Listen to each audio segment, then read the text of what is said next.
Welcome to the Impact of Burst Protocol with YCSJ Nagoya.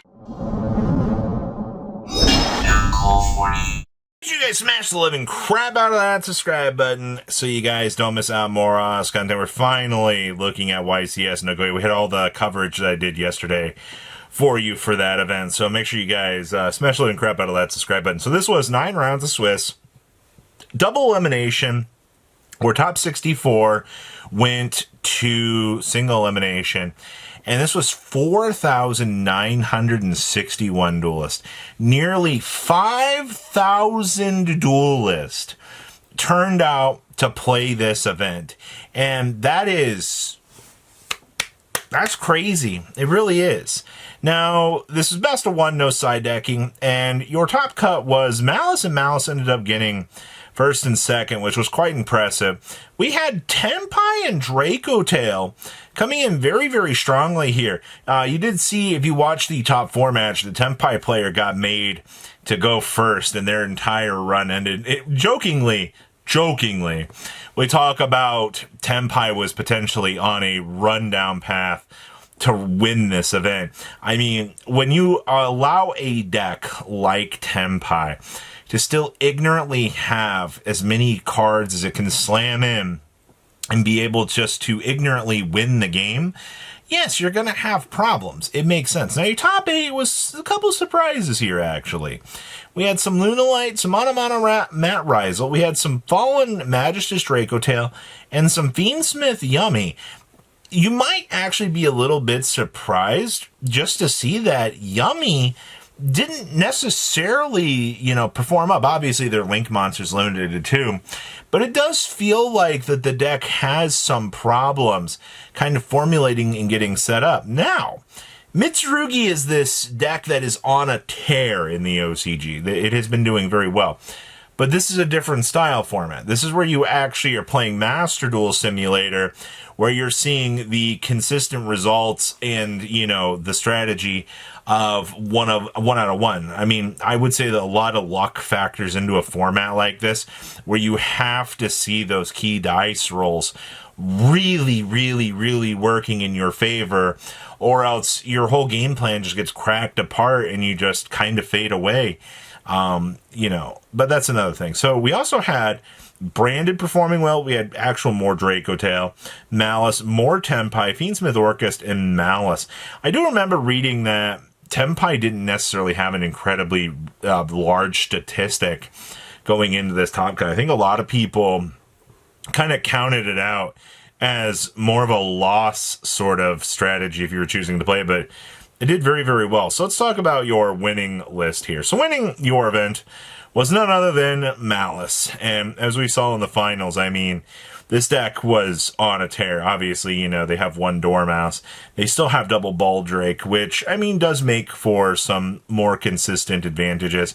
You also do get to see the Allure of Darkness, the Gold Sarcophagus, both of which were absolutely powerhouse cards to see getting resolved. Also, double Firewall down here, but I didn't see double Firewall actually making any sort of impact in the top cut. Now, our second place here, I see, going with the one Jerusalem. Actually, the fact that second place only played one Jerusalem, and they chose not to go with, the extra Bestials for the gas, I guess means that they were a little bit more potentially fearful of seeing other extensions and other Maliss decks, but I don't know.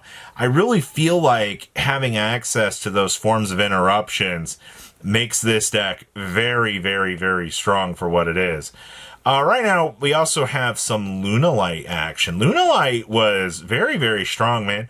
One of the best plays I saw this duelist doing was they would make the Gallant Granite and set up for the Nibiru to basically be loaded in the hand. So if you make any sort of attempt to start to clear their field, or you look like you are going to be, breaking that field, they always had a contingency plan in the background. That's why I like Gallant Granite, because searching for a nib seems pretty good.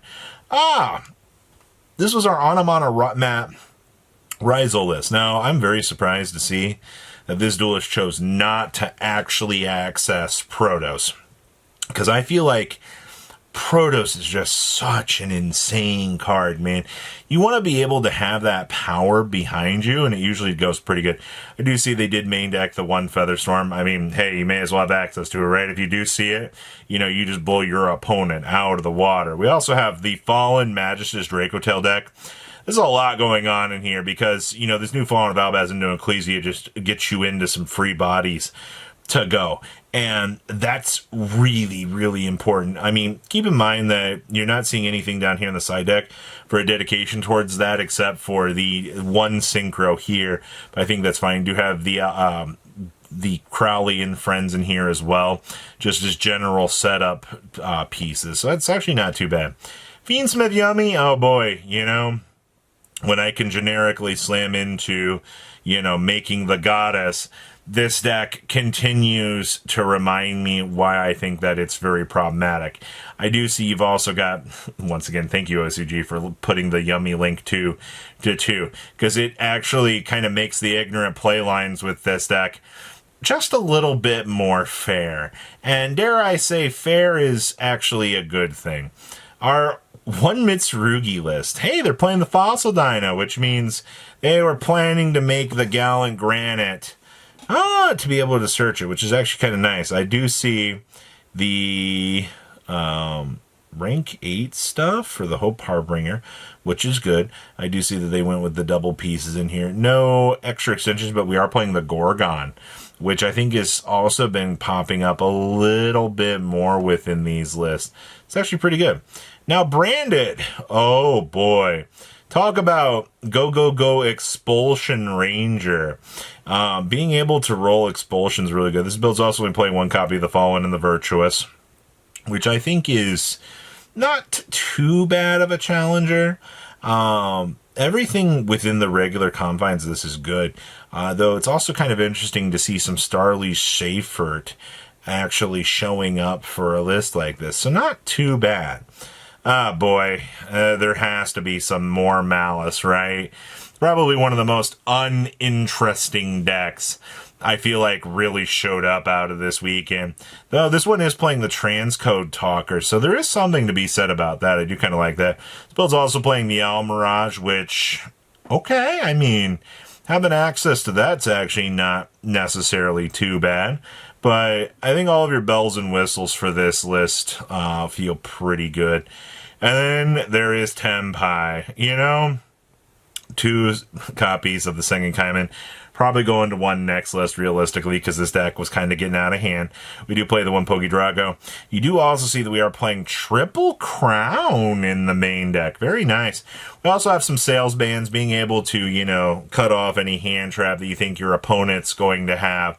Is going to work out very drastically in your favor. We've also got the Promethean down there as well. Hey, look, more Tenpai for you.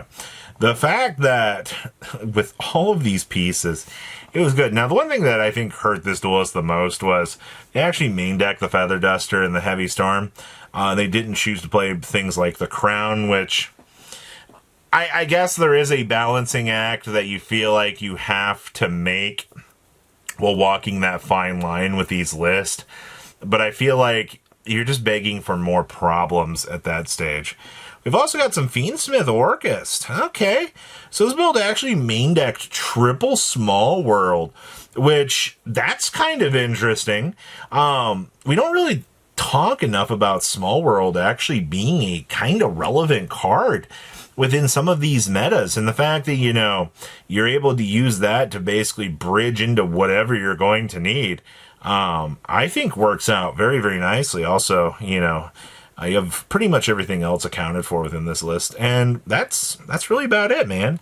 I will say for this event, looking at the breakdown for this, no Mitsurugi besides the one and Yummy. The decks that are the scariest within Swiss getting, or within, you know, 2 out of 3 format, seeing those decks getting bullied is very, very interesting.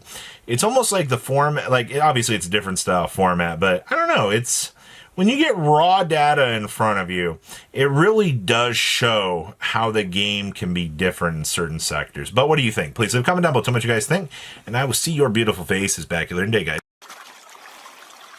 patrons. Thank you.